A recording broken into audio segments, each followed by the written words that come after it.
Это добрая газета «Ас-Салам». Единственная во всей России духовно-просветительская газета, выходящая тиражом более 100 тысяч экземпляров на 13 языках. Сегодня мы пройдем весь путь ее создания вместе с вами. Поднимаемся на 4-й этаж, в редакцию газеты. Здесь собрался коллектив, чтобы обсудить свежие новости, актуальные темы, решить статьи, по какой проблематике были бы наиболее интересны и полезны читателю. Вот наши авторы из самых разных регионов страны усаживаются за компьютеры и ноутбуки, у себя дома или за столиком в кафе. После того, как все материалы будут написаны, а также поступят статьи от авторов-фрилансеров издания, все тексты прочитываются главным редактором и выпускающим редактором. Оценивается соответствие требованиям Ас-Салама по актуальности, каноническому аспекту, стилистике и оригинальности. Материалы, прошедшие отбор, попадают в руки корректоров, которые тщательно проверяют их соответствие нормам русского языка, орфография, пунктуация, стилистика.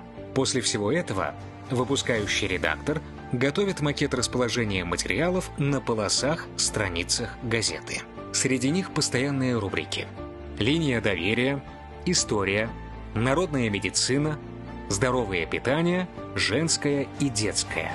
Наконец, рубрики «Вопрос-ответ», где читатели получают ответы на свои вопросы по нормам ислама, и полосы, посвященные ханафитскому мазхабу. Кроме всего прочего, в газете регулярно выходят интервью, статьи на актуальные духовно-нравственные темы.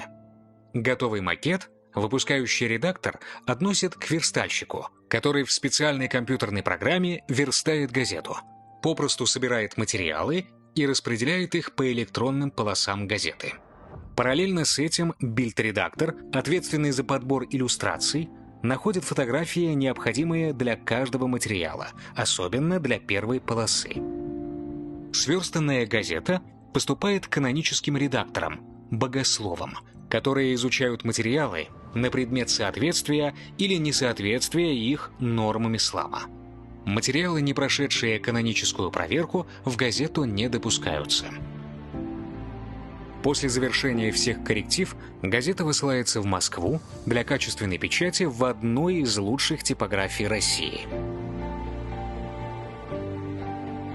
Здесь, в газетном цеху, устанавливаются огромные рулоны газетной бумаги. Загружаются краски, и начинается движение бумаги по ленте, на полосах которой газета обретает свои черты.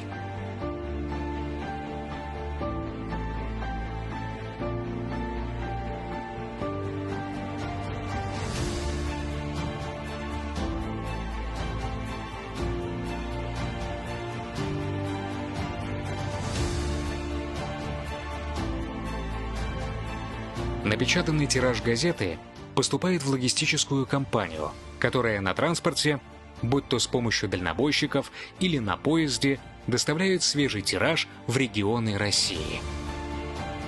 На местах в регионах газету забирают сотрудники отдела менеджмента издания, которые иногда сквозь дождь и стужу, снег и гололед везут ее домой к подписчику в крупном мегаполисе или за сотни километров от города по бездорожью к нескольким читателям, с трепетом ожидающим ее в самом высокогорном ауле Европы.